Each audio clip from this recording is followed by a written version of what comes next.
અમરેલી જિલ્લાના ધારી તાલુકાના પ્રેમપરા ખાતે સોજિત્રા પરિવાર દ્વારા શ્રીમદ ભાગવત કથાનું ભવ્ય આયોજન કરાયું હતું।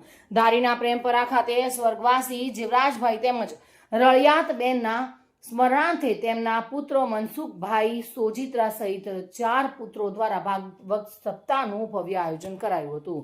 ભાગવત સપ્તાહનો સુનેહરો અવસર માણવા માટે લોકોની ભારે ભીડ જોવા મળી હતી।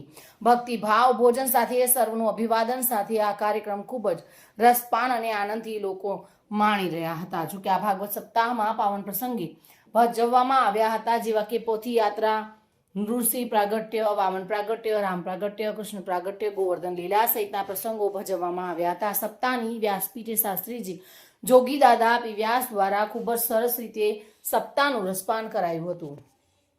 જય શ્રી રામ। હું સરોજબેન દેવમુરારી આજે ધારી પ્રેમપરામાં સ્વર્ગવાસી રળિયાતબા તેમજ જીવરાજ દાદાના સ્મરણાર્થે તેમના સુપુત્ર શ્રી મથુરભાઈ સોજિત્રા, ભાઈ શ્રી અશોકભાઈ, ભાઈ શ્રી હિંમતભાઈ, તેમના મનસુખભાઈ, તેમના 4 પુત્રો વતી શ્રીમદ ભાગવત સપ્તાહ ધારી પ્રેમપરાના આંગણે હોય અને આ સુનેહરો અવસર માણવા લોકોની ભીડ જામી રહી છે અને ભક્તિ ભાવ અને ભોજન સાથે સર્વનું અભિવાદન સાથે આ કાર્યક્રમ અમે ખૂબ રસપાન અને આનંદથી એને માણીએ છીએ।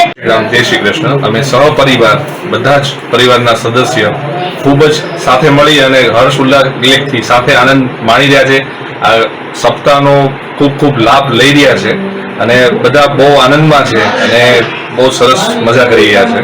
કહેવાય છે કે ભાગવત સપ્તાહ ત્યારે બેસાડાય છે કે જ્યારે કોઈ પણ યજ્ઞ કરી અને યજ્ઞ પણ પહોંચે નહીં ત્યારે એક ભાગવત સપ્તાહ એક છેલ્લો ઉપાય હોય છે।